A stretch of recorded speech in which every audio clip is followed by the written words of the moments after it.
안녕하세요. 반갑습니다, 여러분. 자, 이제 오늘은 여러분하고, 영업 양수인에 대한 변제 있죠? 여기서부터 43조부터 한번 시작해 볼게요.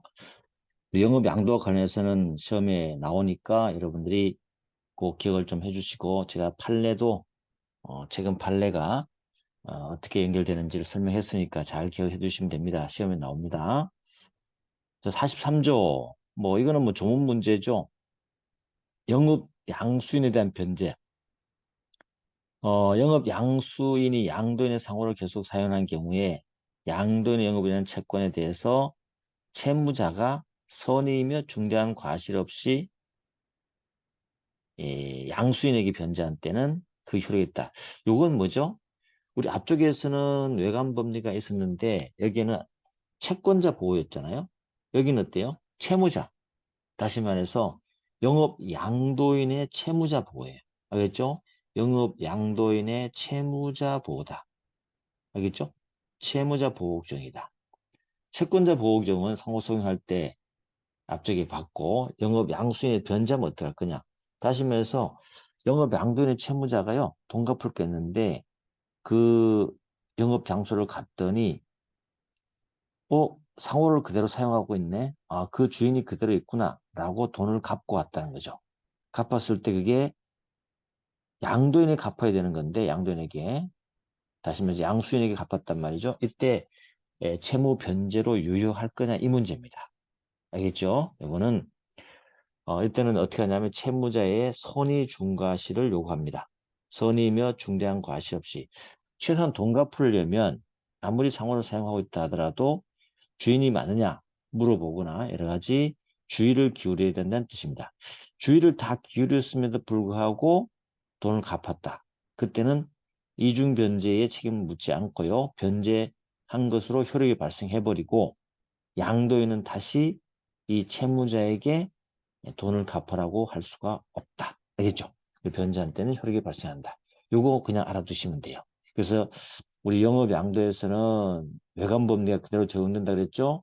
양도인의 채권자 채무자 보호를 규정을 두고 있다. 양수인이 어떻게 한다? 상호를 계속 사용했을 때 그 외관을 믿은 자를 보호해준다. 그렇게 알아두시면 되겠습니다. 자, 넘어가시고 그 다음에 44조를 가보시면 설령 있죠. 이것도 생각해 봐야 되죠. 상호를 계속 사용하지는 않아요. 그런데 내가 양도인의 채권 채무를 전부 다 인수했다.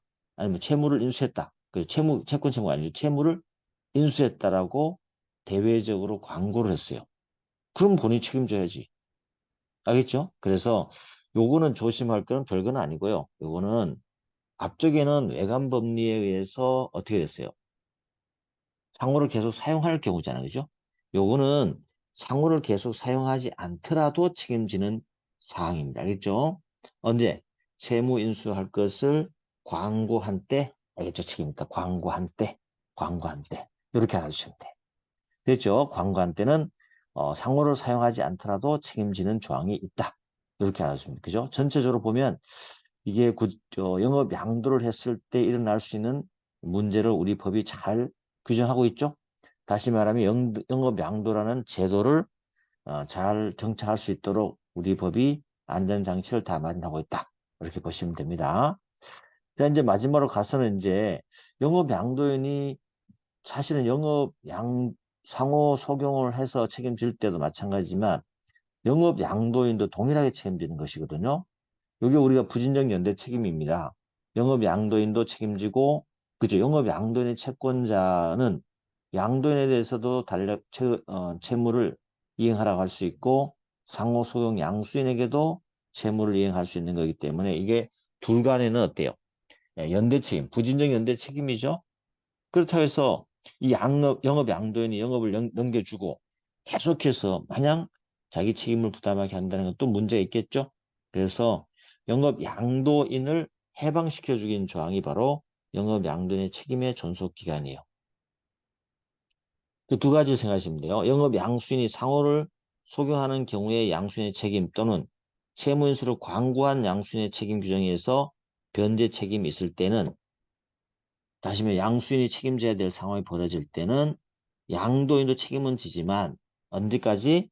영업양도 광고한 다음에 2년이 경과하면 소멸하도록 해줬다. 알겠죠? 소멸하도록 해서 영업양도인이 이 채무에서 벗어날 수 있도록 해준다. 그 조항이 있다는 걸 알아둬야 된다. 알겠죠? 그렇게 보시면 돼요. 나머지 뭐 어려운 거 없고 이게 영업양도의 전부예요. 조문을 잘 보시고 상호 소용할 때에 책임지는 그 판례 법률을 조금만 보시면 됩니다. 자, 이제 여러분들은 이제 상법 총칙은 끝났고요. 상행위로 오시면 돼요. 그 상행위도 우리가 빨리 진행을 하면 금방 끝납니다. 그래서 여러분들이 앞쪽에 회사법 전문했던 걸 잘 따라오신 분들은 상총 상행위는 금방 우리가 정복할 수 있어요. 자, 그 다음에 상행위는 기본적 상행위요. 우리가 보조적 상행위를 늘 배웠잖아. 그죠? 46조와 47조가 있습니다. 그죠? 46조는 기본적 상행위, 47조는 보조적 상행위. 우리가 이제 앞쪽에서 상인을 배울 때, 우리 상행위의 주체 상인을 배울 때, 당연상인 배웠잖아요. 그죠? 당연상인은 46조 기본적 상행위를 전제로 하는 자기 책임하에 하는 자를 우리가 당연상인이라고 했죠.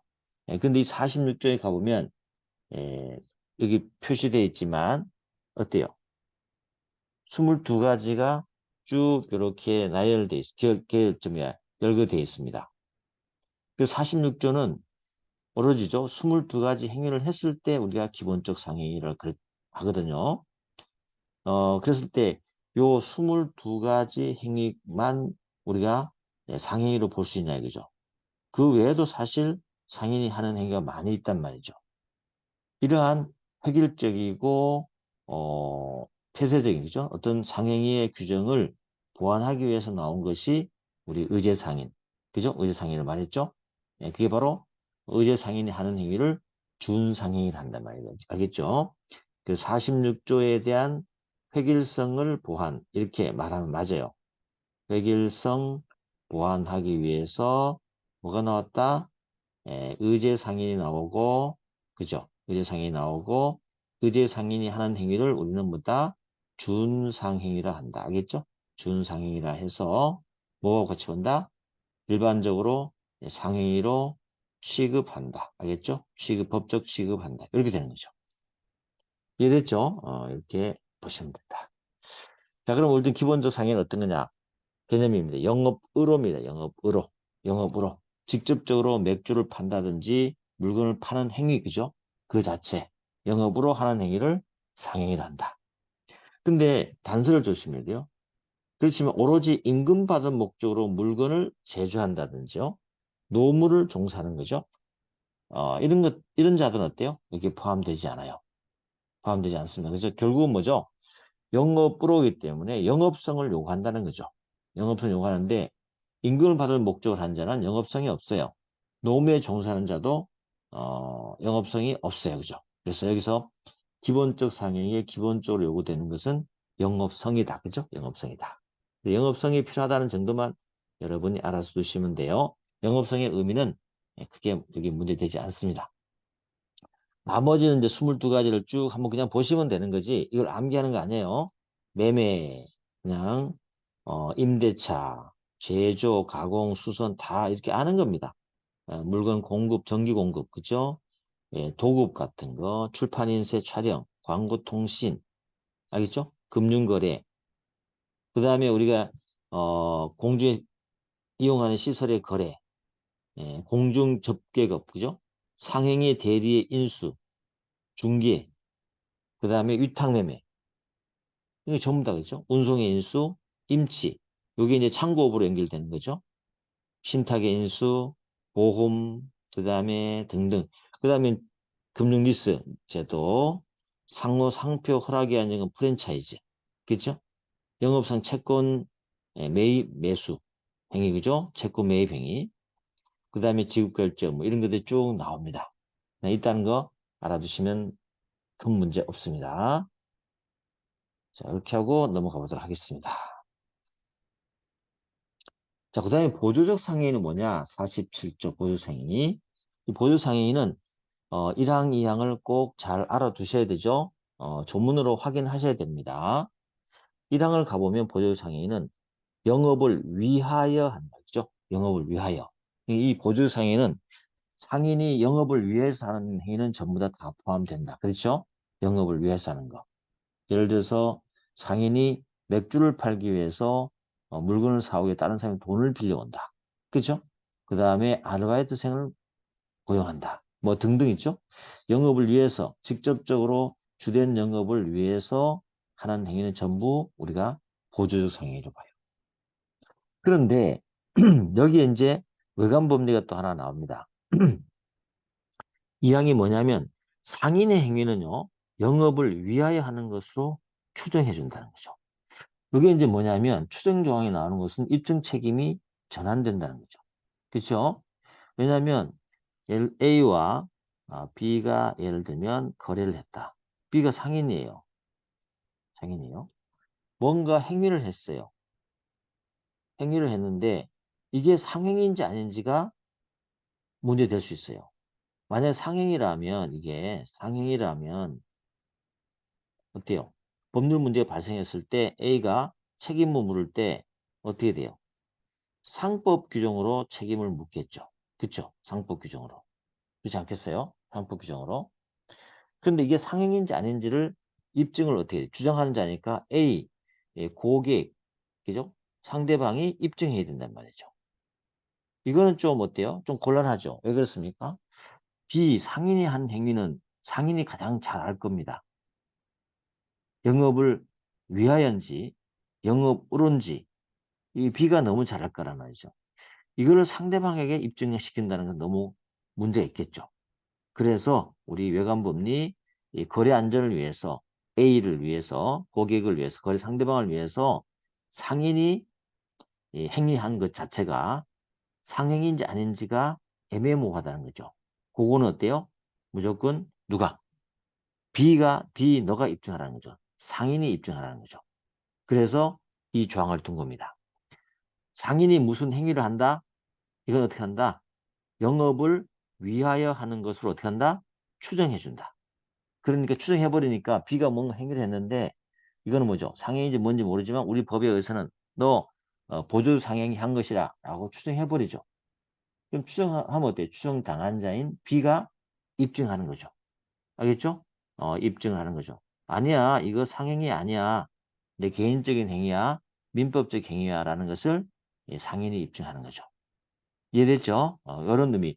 여기도 이 항에도 이런 의미가 포함되어 있다는 걸 여러분이 알아두시면 되고 보조 상행위도 동일한 상행위로서 취급되기 때문에 상사시효라든지 상사매매 특징 등등 있죠. 다 여기서 적용된다. 이렇게만 알아두시면 됩니다. 알겠죠? 이렇게 봅시다. 그 다음에 보조 상행위와 관련해서 이제 판례가 쭉 나와 있는 게 있는데 여러분 몇 가지만 기억을 좀 하시면 돼요. 가장 대표적인 걸 보시면 거기 판례기 1번 우리 앞쪽에서도 한번 상인에서도 한번 본 적이 있죠. 부동산 임대업을 개시할 목적으로 그 준비행위 일환으로 그죠? 준비행위 일환으로 당시 같은 영업을 하고 있던 자로부터 건물을 매수했다. 뭐예요? 부동산 임대업을 하기 위해서 건물을 매수했다. 이 매수행위는 뭐죠? 보조상해로 봅니다. 보조상해로 보고 영업을 위해서 건물을 임대했다는 보고요. 이걸 우리가 일반적으로 뭐라고 하냐면 판례 표현에 하면 개업 준비 행위라고 하는 거예요. 그죠? 개업 준비. 개업 준비 행위 다시 말하면 최초의 보조 상행위라고 본다. 상인의 최초의 보조 상행위가 바로 개업 준비 행위가 되는 거죠. 알겠죠? 그래서 상법 취급을 받게 되는 겁니다. 됐어요? 자, 하나 또 우리 여러분이 이제 헷갈리고 있거나 시험에 등장하면 조심해야 될 게 회사는요. 회사는 상법에 의해서 상인 맞죠? 맞습니다. 근데 그 회사의 대표이사 개인은 상인이 아니에요. 여기는 상인이 아니에요. 알겠죠? 회사에 어때요? 대리인이 대리인. 그래서 대표이사 개인이 자금을 빌려오는데 회사를 위해서 회사 자금 사용하기 위해서 자금을 차용했어요. 그렇다 하더라도 어때요? 이거는 상행에 해당돼서 차용금 채무는 상사 채무를 볼 수 있다? 틀려요. 개인이 빌려오는 거죠. 회사 다시 면 상인은 누구예요? 상인은 회사일 뿐이에요. 만약에 대표이사가 상인 이름으로 빌려왔다면, 그 돈을 빌려왔다면 이건 어때요? 상행이 될 겁니다. 개인이 자기 이름으로 돈을 빌려와서 회사를 위해서 사용했다? 그렇다 하더라도 이거는 상행위가 아니에요. 개인이기 때문에. 알겠죠? 꼭 기억을 해두셔야 됩니다. 그래서 상사 채무가 아니에요. 개인이 갚아야 되는 것이고 법인이 갚지 않습니다. 알겠죠? 상행위도 아니에요. 자, 그렇게 여러분 하나 알아두시면 될 것 같고요. 넘어갑니다. 자, 이제 이렇게 상행위에 대한 기본적인 내용을 알았고, 이제 상행위의 특칙 그래갖고, 우리가 이제 특칙은 뭡니까? 항상 민법에 대한 특칙으로 보시면 돼요. 민법의 특칙은 뭡니까? 민법에는 법률행위죠. 그죠? 기본적 법률행위에 대한 상법상의 특칙을 우리가 공부를 하면 되는 건데, 그러한 것들이 쭉 48조 이하에 쭉 나와요. 여기서 중요한 몇 가지를 꼭 기억을 또 해줘야 되죠. 첫 번째가 우리가 대리가 될 것이고, 그 뒤로 가면서 이제 뭐 소멸시효라든지, 그리고 유치권, 질권, 여기에 대한 판례가 좀 나와 있기 때문에 자주 시험에 나오죠. 그죠? 자, 대리 방식은 어때요? 민법하고 좀 달라요. 민법은 어때요? 현명주의를 취하고 있습니다. 현명주의를 취하고 있어요. 민법은 현명주의 취하는 거 여러분 너무 잘 알 겁니다. 그죠? 민법은 현명주의를 취한다. 그죠? 현명주의. 근데 상법은 어때요? 비현명주의다. 다시 말해, 이건 무슨 말이냐면, 상법은요, 나 누구누구 대리인데 라는 표현을 하지 않더라도 그 효과가 본인에게 미칠 수 있다는 거죠. 이런 거는 왜 그렇게 합니까? 이거는 거래 안전을 위해서, 알겠지? 거래 안전을 위해서 영업을 하는 데 있어서 일일이 대리인 표시하는 것이 굉장히 복잡할 수도 있고 거래에 신속에 반할 수 있겠죠. 그런 점에서 거래 안전을 위해서도 대리 방식은 비현명주의를 취하고 있다. 그 다음에 또 하나 얘기하면서 항상 비교해야 될 게 있다. 대리에 친한 행위가 뭐냐면 우리가 배우게 되는 거죠. 어음, 수표 행위 있죠. 굉장히 대리 행위에 친한 행위예요. 이게 어음, 수표 행위는요. 엄격한 뭘 취하고 있어요? 현명주의를 취하고 있는 거예요. 알겠죠? 엄격한 현명주의를 취하고 있습니다. 그래서 누구의 이름이 적혀 있어야 되고 대리인도 표시가 돼야 되죠. 그죠? 그렇게 되는 겁니다. 자, 됐고요. 그러면 비현명 취하는데 상법은 어떻게 되어 있느냐? 조문을 살펴보면 돼요. 상행의 대리인이 본인을 위한 것임을 표시하지 않더라도 이게 비현명주의죠. 그 행위는 본인에 대해서 효력이 있대요. 나 누구 대리인데 이 말을 하지 않더라도 그렇다는 거죠. 근데 상대방이요. 본인을 위한 것임을 알지 못했어요. 뭐 대리인이 직접 하는 것이야 라고 느낄 수도 있잖아요. 현명을 하지 않으니까. 그죠? 이때는요. 본인에게도 물을 수 있지만 대리인에 대해서도 바로 이행을 청구할 수 있어요. 알겠죠? 민법에서는 대리인에게 이행 청구가 안 됩니다만, 그죠? 근데 여기서는 어때요? 바로 대리인에게 이행 청구를 할 수 있습니다. 알지 못할 때. 다시 면 상대방이 대리인 자신이 한 것으로 만약에 믿었다면 대리인에게 이행 청구를 직접 할 수 있다는 거죠. 알겠죠? 물론 본인에도 효력이 있습니다만, 그죠? 있지만 대리인에게도 할 수 있다는 게 우리 하나의 특징입니다. 그렇게 말하면 되죠. 조문 위주로만 이렇게 잘 기억해 주셔도 큰 문제가 여기는 없습니다. 없고요. 자, 그 다음에 49조에 가보시면 위임 나오잖아요. 위임도 여러분 잘 알 겁니다. 민법의 위임하고 조금 달라요. 위임은 어때요? 어떤 그 위임 받는 자, 수임자에게 요 일을 좀 해줘라고 대리권을 주는 거죠. 그죠? 대리권을 주는데 그 범위가 민법하고 좀 달라요. 범위가 훨씬 넓어져요. 이건 뭐냐면 거래 안전을 위한 거죠. 상거래 안전을 위해서 넓어지는 겁니다. 자, 가보시면 상법은요. 상해인을 위임받은 자는 위임 본지에 반하지 않는 범위 내에서 위임을 받지 아니한 행위도 할 수 있어요. 민법 어떻게 됐어요? 위임의 범위 내에서 행위를 할 수 있다 돼 있잖아. 그죠? 그래서 여기는 위임의 본질적인 내용에 반하지 않는다면 위임이 받지 않는 것도 수임자가 할 수 있다는 뜻이죠. 뭐 그 정도 말아두면 돼요. 뭐 크게 어렵고 뭐 문제 잘 나오는 건 아닙니다. 자, 대리권의 존속도 뭐 너무 당연한 겁니다. 상거래하는 데 있어서 대리권이 그죠? 만약에 상인이 그 영업에 관한 수여한 대리권이 본인의 사망으로 만약에 대리권 소멸된다 그러면 거래 안전에 치명적인 문제가 될 수 있겠죠? 그 상거래에서는요. 본인이 사망하더라도 대리권의 소멸 원인이 안 돼요. 민법에서는 어때요? 본인 사망이 대리권의 소멸 원인인데 여기는 거래 안전을 위해서 본인 사망하더라도 대리권 소멸되지 않는다. 뭐 이 정도 여러분이 느껴주시면 아무 문제 없습니다. 그리고 이제 대화자 간의 청약의 구속력 있죠? 이 부분에 대해서는 이제 민법에 없는 규정이 있다는 의미에서 여러분이 중요하다고 보시면 돼요. 민법에는 대화자 간에 뭐 전화로 할 때 있죠. 전화로 이렇게 뭐 서로가 청약하거나 뭐 이렇게 승낙하는 부분 있잖아요. 그럴 때 그런 거에 대한 어떤 효과에 대한 내용이 없지만 상법이 있다는 얘기. 그런 의미의 차이가 있어요. 대화자 간의 계약의 청약은 상대방이 즉시 승낙하지 않으면 그 청약은 효력을 잃어버리는 거죠. 몇 개 물건 몇 개 살래? 청약해서 그죠? 했더니 아무 말을 안 했어요. 그 전화 끊으면 그냥 끝난다는 뜻이에요. 알겠죠? 그런 정도만 여러분 알아두시면 됩니다.